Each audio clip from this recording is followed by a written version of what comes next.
Welcome to my YouTube channel. आज हम पढ़ेंगे शब्द भेद या शब्दों का वर्गीकरण। तो पहले हम शब्द पढ़ लेते हैं। शब्द किसे कहते हैं? तो वर्णों के सार्थक समूह को शब्द कहते हैं। जैसे हाँ, ना, जब, तब, पवन, कलम, ये सब वर्णों का सार्थक समूह है। जैसे पवन, इसका अपना अर्थ है, ये वर्णों का सार्थक समूह है। तो अगर पवन को वपन लिखें तो उसका कोई अर्थ नहीं होगा, वह वर्णों का निरर्थक समूह हो जाएगा। तो वर्णों के सार्थक समूह को शब्द कहते हैं। शब्दों के भेद या शब्दों का वर्गीकरण। शब्दों का वर्गीकरण 4 आधार पर किया गया है। पहला, उत्पत्ति या स्रोत के आधार पर शब्दों का वर्गीकरण। दूसरा, व्युत्पत्ति या रचना या बनावट के आधार पर शब्दों का वर्गीकरण। तीसरा, रूप या प्रयोग या व्याकरणिक विवेचन के आधार पर। और चौथा, अर्थ के आधार पर। तो हम पहला पढ़ लेते हैं, उत्पत्ति या स्रोत के आधार पर शब्दों का वर्गीकरण। उत्पत्ति या स्रोत के आधार पर शब्द के 5 प्रकार होते हैं। पहला तत्सम, दूसरा तद्भव, तीसरा देशज और चौथा विदेशज, पांचवा संकर। पहले हम पहला पढ़ लेते हैं, तत्सम। तत्सम संस्कृत के ऐसे शब्द जिन्हें हम ज्यों का त्यों हिंदी में उपयोग में लाते हैं, उन्हें तत्सम शब्द कहते हैं। जैसे अग्नि, वायु, सूर्य, पत्र आदि। दूसरा है तद्भव शब्द। तो संस्कृत के जो शब्द प्राकृत, अपभ्रंश, पुरानी हिंदी, अवहट्ट आदि से गुजरने के कारण आज परिवर्तित रूप में मिलते हैं, उन्हें तद्भव शब्द कहते हैं। जैसे उजला, कपूर, सांझ, हाथ, ये सब तद्भव शब्द हैं। उजला का संस्कृत उज्ज्वल होता है और उसका प्राकृत उज्ज्वल होता है और हिंदी उजला होता है। और कपूर का संस्कृत कर्पूर होता है। सांझ का संस्कृत संध्या होता है और हाथ का संस्कृत हस्त होता है। तीसरा है देशज या देसी शब्द। ऐसे शब्द जो क्षेत्रीय प्रभाव के कारण परिस्थिति व आवश्यकता अनुसार बनकर प्रचलित हो गए हैं, देशज शब्द कहलाते हैं। जैसे थैला, गड़बड़, पगड़ी, लोटा, टांग, ठेठ आदि, ये सब देशज शब्द हुए। चौथा है विदेशज। विदेशज या विदेशी या आगत शब्द। आगत मीन्स आया हुआ अन्य देश से आया हुआ शब्द। तो विदेशज शब्द अन्य देश की भाषा से आए हुए शब्द विदेशज शब्द कहलाते हैं। विदेशज शब्दों में कुछ को ज्यों का त्यों अपना लिया गया है, जैसे ऑर्डर, कंपनी, कैंप आदि, और कुछ को हिंदीकरण करके अपनाया गया है। जैसे ऑफिसर का हिंदी अफसर और हॉस्पिटल का अस्पताल, कैप्टन का कप्तान। तो ये सब विदेशी शब्द हुए। हिंदी में विदेशी शब्द मुख्यतः 2 प्रकार के हैं। एक मुस्लिम शासन के प्रभाव से आया अरबी फारसी शब्द, और दूसरा यूरोपीय कंपनियों के आगमन से या ब्रिटिश शासन के प्रभाव से आया अंग्रेजी शब्द। तो ये सब अंग्रेजी शब्द हुए। और अरबी शब्द में जैसे अदालत, अक्ल, अल्लाह, और फारसी में जैसे आफत, आराम, आमदनी, ये सब विदेशी शब्द हैं। अरबी, फारसी, अंग्रेजी, ये सब विदेशी शब्द हैं। और पांचवा है संकर शब्द। तो 2 भिन्न भाषाओं से बने शब्दों को संकर शब्द कहते हैं। जैसे छायादार। छायादार में छाया संस्कृत का शब्द है और दार फारसी शब्द है, तो छायादार संकर शब्द है। जैसे नाकाबंदी। नाकाबंदी में नाका हिंदी शब्द है और बंदी फारसी शब्द है। जैसे रेलगाड़ी। रेलगाड़ी में रेल अंग्रेजी शब्द है और गाड़ी हिंदी शब्द है। दूसरा हम पढ़ेंगे रचना या बनावट के आधार पर शब्दों के भेद। तो रचना या बनावट के आधार पर शब्दों के 3 भेद होते हैं, रूढ़ शब्द, यौगिक शब्द, योग रूढ़ शब्द। तो पहला है रूढ़ शब्द।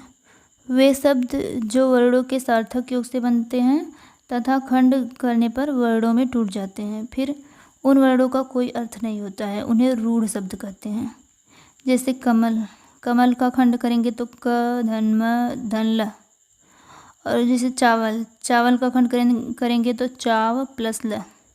दिन का खंड करेंगे तो दी प्लस न। जैसे चावल का खंड किए चाव प्लस ला, तो चाव का कोई अर्थ नहीं होता है और ला का कोई अर्थ नहीं होता है।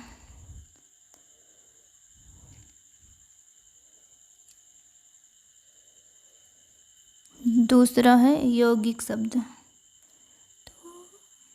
वे शब्द जो दो शब्दों के योग से बनते हैं तथा खंड करने पर दो शब्दों में टूटते हैं और उन शब्दों के अपने अर्थ बने रहते हैं, उन्हें यौगिक शब्द कहते हैं।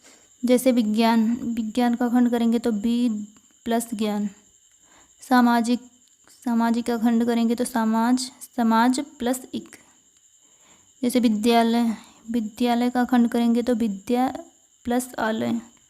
जैसे सब्जी मंडी, सब्जी प्लस मंडी, सब्जी मंडी में सब्जी का अपना अर्थ बना है और मंडी का अपना अर्थ बना है। और विद्यालय में विद्या मीन्स विद्या और आलय मीन्स घर, तो विद्या का घर। तो ऐसे शब्द जिसका खंड करने पर वो टूट जाते हैं और उनका अपना अर्थ बना रहता है, उन्हें यौगिक शब्द कहते हैं। तो यौगिक शब्दों की रचना 3 प्रकार से होती है, उपसर्ग से, प्रत्यय से और समास से। जैसे विज्ञान में बी उपसर्ग लगा है, सामाजिक में इक प्रत्यय लगा है और विद्यालय में तत्पुरुष समास है। तो इसी तरह यौगिक शब्दों की रचना 3 प्रकार से होती है, उपसर्ग से, प्रत्यय से और समास से। तीसरा है योग रूढ़ शब्द। वे शब्द जो दो शब्दों के योग से बनते हैं लेकिन उनका खंड करने पर अलग अलग अर्थ निकलता है, उन्हें योग रूढ़ शब्द कहते हैं। जैसे जलज, पीताम्बर, लंबोदर, वीणा पाणी, चारपाई। जैसे जलज, जलज का खंड करेंगे तो जल प्लस ज, तो जल का अर्थ जल होगा और ज का अर्थ जन्मा होगा, तो जल में जन्मा। तो इसका अलग अर्थ निकल कर आएगा कमल। तो जलज का प्रयोग विशेष रूप से कमल के लिए किया जाता है। पीताम्बर, पीला है वस्त्र जिसका। जैसे कृष्ण, तो ये कृष्ण के लिए प्रयोग किया जाता है, किंतु यह विशेष रूप से कृष्ण के लिए उपयोग किया जाता है। और लंबोदर, लंबा है उदर जिसका, तो यह विशेष रूप से गणेश भगवान के लिए प्रयोग किया जाता है। वीणा पाणी, वीणा है पाण में जिसके, तो इसका विशेष अर्थ होगा सरस्वती। चारपाई आदि। तीसरा है रूप या प्रयोग के आधार पर शब्दों के भेद।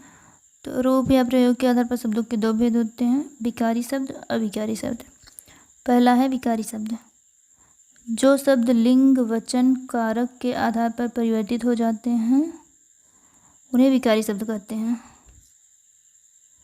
जैसे लड़का पढ़ रहा है, तो इसका लिंग परिवर्तन करेंगे तो होगा लड़की पढ़ रही है। जैसे लड़का दौड़ रहा है, तो इसका वचन परिवर्तित करेंगे तो लड़के दौड़ रहे हैं।